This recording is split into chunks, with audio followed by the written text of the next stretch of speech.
So guys, welcome back to another video and welcome to this mid-icon Hagi review. If you need to get your hands on some coins to improve your ultimate team, then check out the link in the description, igvault.com, and if you use the code Kieran at checkout, you'll get yourself a pretty nice discount. Now obviously this guy is involved in icon swaps number 1, so in this video today we're not only going to talk about is he worth it in terms of cost on the market, but also is he worth getting from swaps. So we'll do that obviously later on in the video, but for now we've got to actually try him out first. We've got to give him a go and to see how he is in game. So this is the squad he's going to be used in. He's obviously going to be our central cam in the 4-2-3-1, and I'll probably switch formation to the 4-1-2-1-2 as well. Obviously Hagi will just stay in midfield. So yeah, 4-star on this guy. That is absolutely fine by me. Left-footed cam as well. Medium low work rates is what he has, and obviously he stands at 5'8". In terms of traits, flair is the only one that is applicable. The rest are obviously not really any use to us.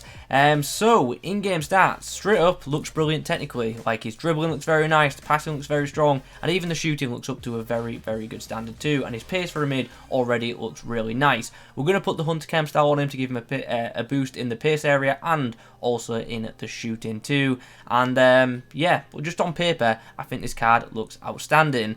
Apart from the physical department, where his strength and aggression really aren't anything too special. They're not awful by any means, but yeah, they're definitely not too great. The standout stats on this card, though, definitely belong in the dribbling and passing department. We can see he's got good agility of 88, nice ball control of 91, and a very good in-game dribbling rating of 89. Then distribution-wise, 90 short passing, 88 crossing, and also 87 curve as well as 86 long passing. This guy, if he feels quick in game, could actually be quite a nice wide cam. And then finally in that shooting section we can see he does have elite shot power of 94 and pretty good long shots of 91, so hopefully we do get to test that in game. All in all, as I say, on paper the card looks great. The game's not played on paper though, so let's get into some matches and let's test this item out. Straight into things we go then. Game number 1, and we come up against this very nice looking side with plenty of special items. Gonna have to watch out for that Neymar though, mainly because he just absolutely destroys me when I come up against him.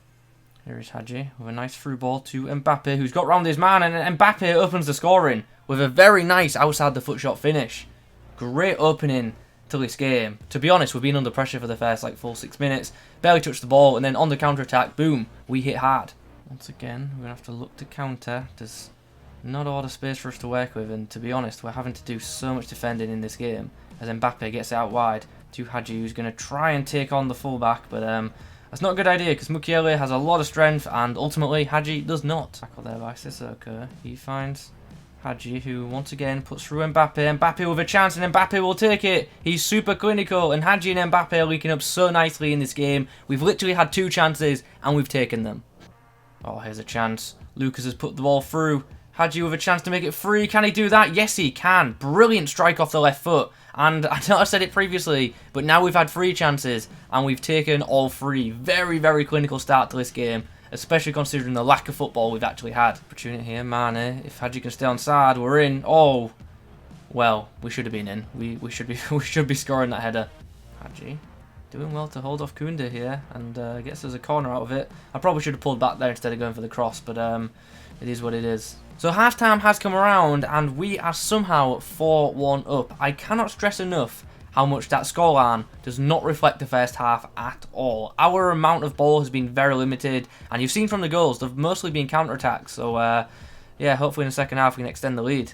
Interesting opportunity if we can get the ball in early. We have, and Hagi, oh, just after the break, sorry, almost makes it 5. Interesting, very interesting. Ooh, that was a strange shot.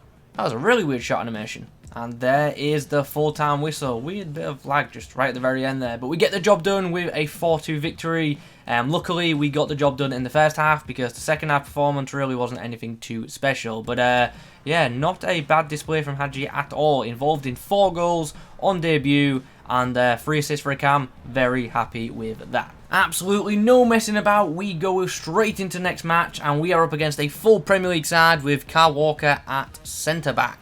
From the corner, whips it in. Here's a chance. Oh, Mane got his head to it, and he just pretty much like cushion-headed it up into the air, and Thomas Partey just tucked it home. I don't think I've ever scored a corner like that this year. Feet of Mbappe, who fakes to go to Lucas and then brings it back. Oh, Hagi's done well to win the ball there. Puts it through for Mbappe, who gives us the lead with a great strike. And that is a very nicely worked goal. Once again, Mbappe and Hagi are linking up very, very nicely together. Hagi with the corner. This time Mane gets his head to it, but sadly puts it wide. Oh, referee! I let the ball run and I could have been in there. Anyway, at the break, 2-1, we have ourselves a very slim lead, which hopefully we can improve in the second 45. Mane into the feet of Hagi. He'll link up nicely. Can we get past Kyle Walker? That is the next task. Ref, that was a really strange animation. Hagi's going to get on the end of this, you know. Oh, if that pass had had a bit more power on it, we could have been in. That would have been a really strange goal to score too. Bit of chaos right now. Hagi's pulled away from his man, gets the shot away, and that's a great finish too. Brilliant cross-goal strike with the left foot. And we have ourselves a 3-1 lead.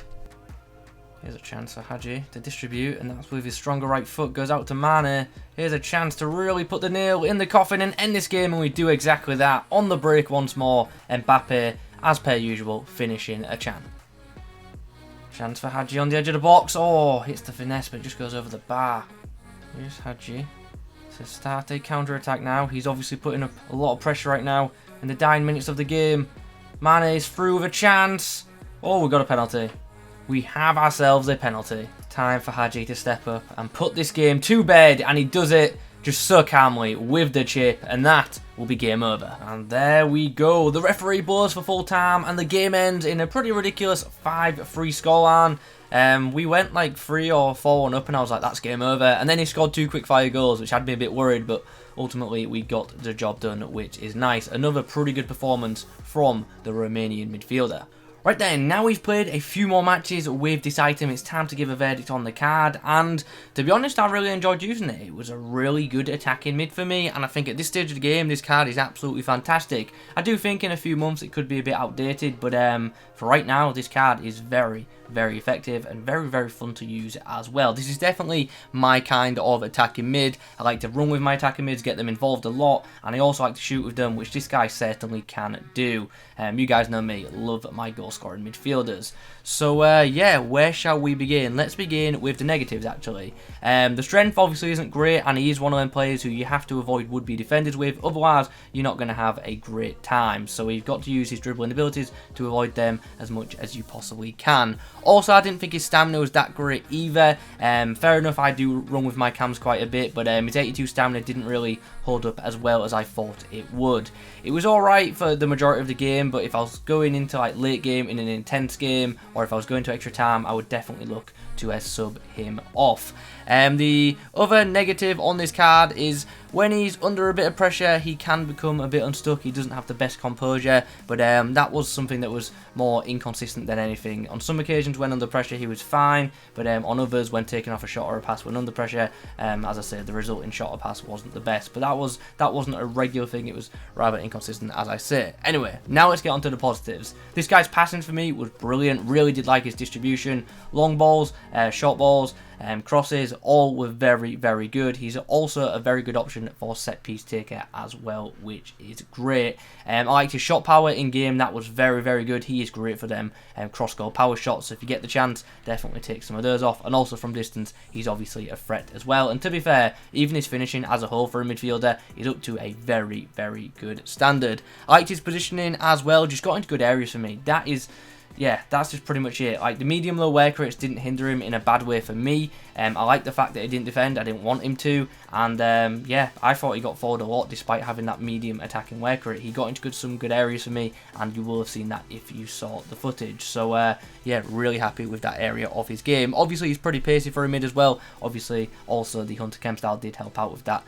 Too. So yeah, very good card. Things are looking up, and then we've also got the dribbling to discuss, which is definitely one of the best things about this card for me. I like the agility, I like the ball control, and yeah, he's just a good player to have in possession, especially when in space. He feels absolutely fantastic. So yeah, all in all, I think this is a very good cam card, especially for this stage of the game, and if you get it in this next month or two, I think you'll definitely have a lot of fun with it.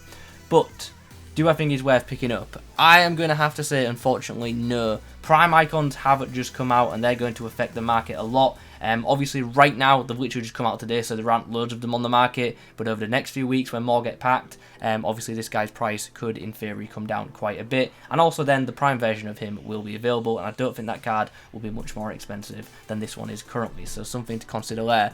Do I think this guy's worth getting from Icon Swaps? It costs 9 tokens, I believe it is, and to be honest, I would probably not submit the tokens for this Hagi. I feel like he's cheap enough that most of you will be able to save enough coins to afford him, and I feel like you'd be better served spending those tokens on what like some of the packs that are available. So unfortunately, I wouldn't recommend getting this guy from Swaps unless you really want a first owner version of him in your club. Anyway guys, those are my thoughts on the 89 rated mid Hagi. Hope you've enjoyed the video. If you have, please do leave a like rating on it. Comment below your thoughts, not just on this card, but also on Icon Swaps as a whole. Thanks for watching, and as always, I'll catch you in the next one.